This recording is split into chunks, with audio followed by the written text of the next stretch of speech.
You're listening to the Dungeons, Dragons, and Psychology Podcast.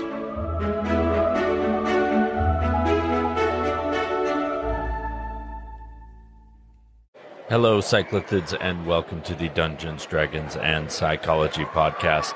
Today, I am recording at the Gem State Comic-Con convention in Boise, Idaho. So you might hear some fun background noises on today's episode, as there are people wandering all over the place today, having a great time. I have seen every sort of character from every sort of wonderful, nerdy thing that you can imagine, and I'm just having a great time. So I do want to say thank you to everybody who has come and met me at the booth, has introduced themselves, taken the cards, bought copies of the book. I really hope that you have found your way to the show and are enjoying it and listening now. Welcome. If you are new to the show, my name is Robert Walker, and this is the Dungeons, Dragons, and Psychology Podcast, where I teach collaborative storytellers how to have more immersive campaigns using psychology. What we're going to be talking about today is utilizing ideas from different versions of role-playing games, sort of cherry-picking the ideas that you most like and incorporating them into a single game or a single session that you're running for yourself, or even turning them into your own setting, so to speak. Now, I have been running games and role-playing for a little over 25 years, so this is something that I do a lot.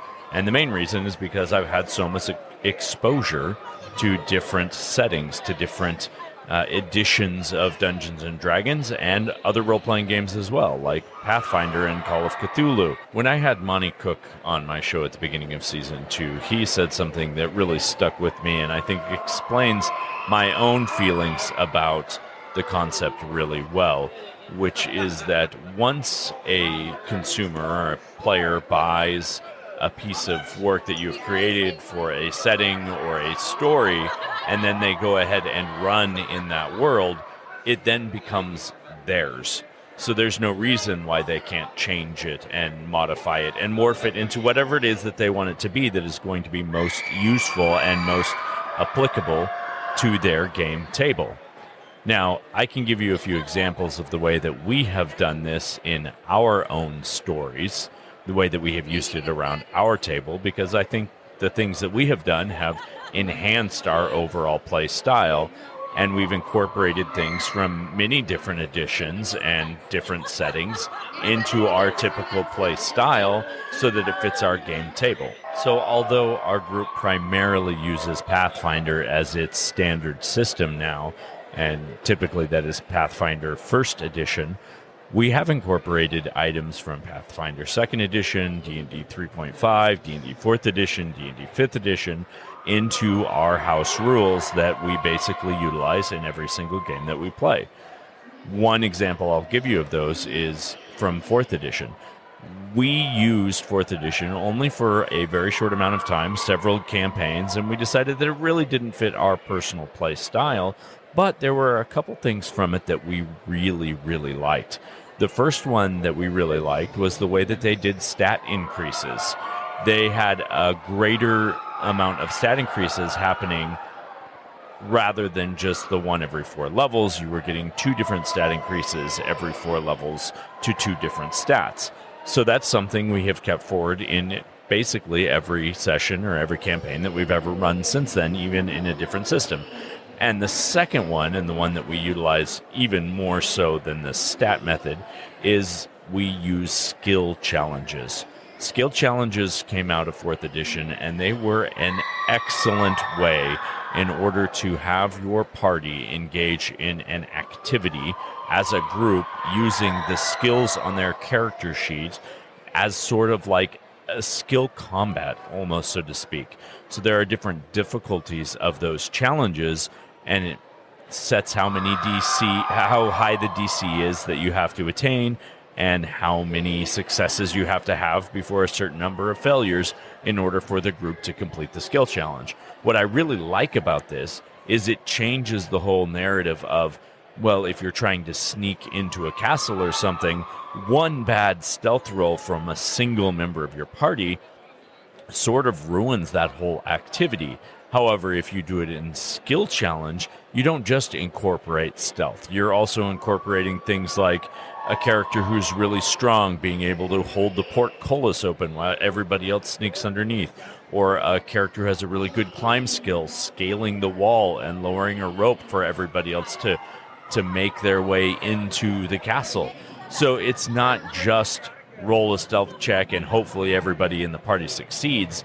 You're taking sort of an aggregate of everybody's best skills that are applicable to a scenario and using that as a way to progress the story. What's really great about incorporating this sort of thing into our house rule and our basic method of playing is that as we play, anytime the Dungeon Master calls for a skill challenge, the party already knows what that is, even though it's not part of the system that we're playing in. We use it so frequently, it has just become known in our gaming circle. The really important part about all this is finding out what works best for your group.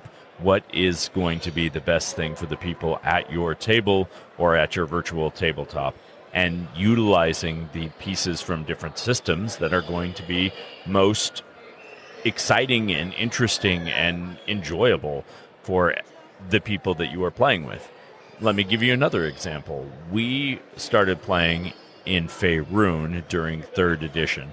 We were really, really immersed in that world. And so for us, we had huge stories that took place in 3rd edition Faerun. Well, when the Spell Blight happened, or the Spell Plague happened, and most of Faerun was changed as we know it with the conversion from 3.5 to 4th edition, we just pretended that never happened. Our Faerun is still the 3rd edition Faerun. That's still the world we play in because that's the story our characters and our NPCs are still engrossed in. We have history there.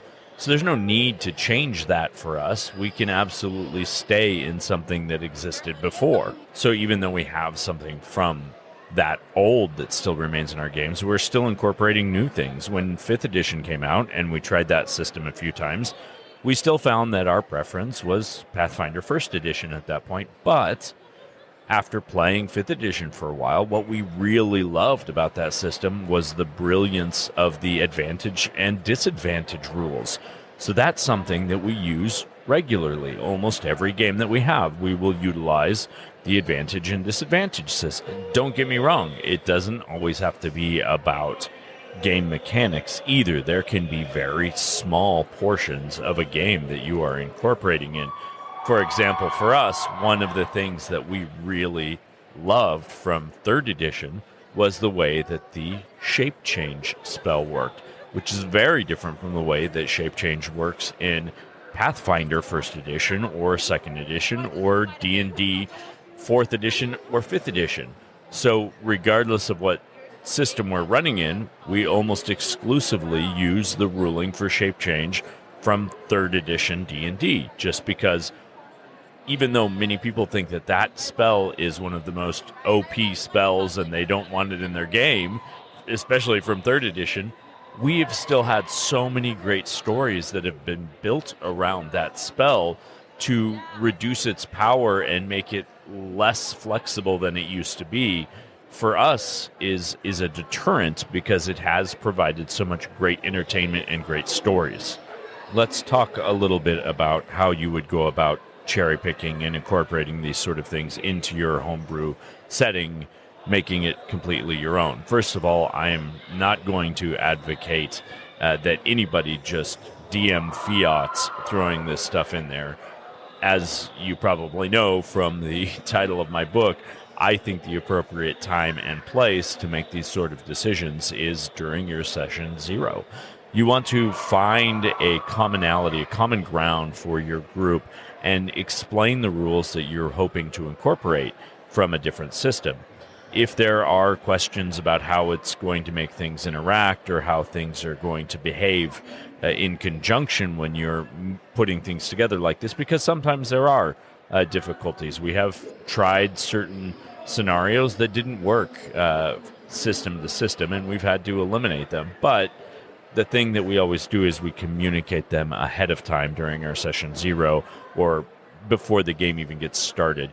because we want to make sure that everyone is on board and everybody is going to be comfortable with whatever rule set it is that we have decided and agreed upon as a group. So again, if you're going to do this, do it in your session 0, do it before your game, come to an agreement as a group, and then move forward with it. If there's too many complications, you can always work backwards and eliminate something, but make that a conversation, not a decision of one person.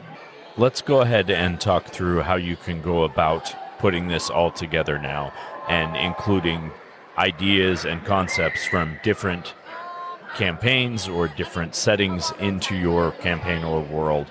And let's do that in our tricks of the trade.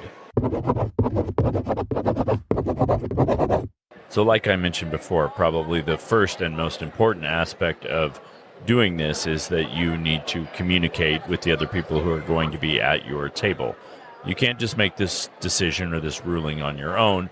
Of course, as a DM, it's your prerogative. You could if you wanted to, but it's not going to lend to a very inclusive game table if that's the approach that you're always going to take. And it might surprise people and make them not interested in the game you're playing. So, like I said before, communicate and make sure that everyone's on the same page, usually during your session 0. The next, and I think also equally important step to this whole process, is if you're going to incorporate rules and you've had to make decisions about how they will interact between systems, you need to document that stuff so that you have a clear idea of how to rule things as you move forward. And anytime you make a new ruling about the way that various rules are interacting, you need to document that as well so that you can, again, reference the decisions that have already been made as part of your game so that things stay consistent. Another important thing to do is to have the available rule sets for the systems that you're running and you're incorporating together available, even if that's online and you have bookmarks saved.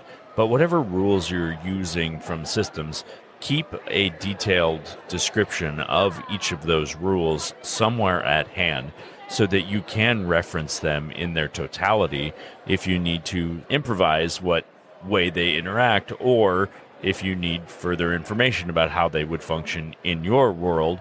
Sometimes you can get that through context of how they function in the system they're supposed to function in.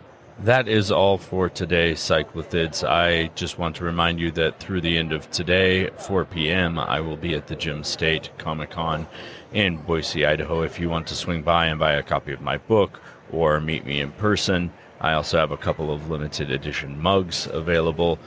Just come on down if you are in the Boise area. I would love to see your faces. And as always, until next time, I will see you next session.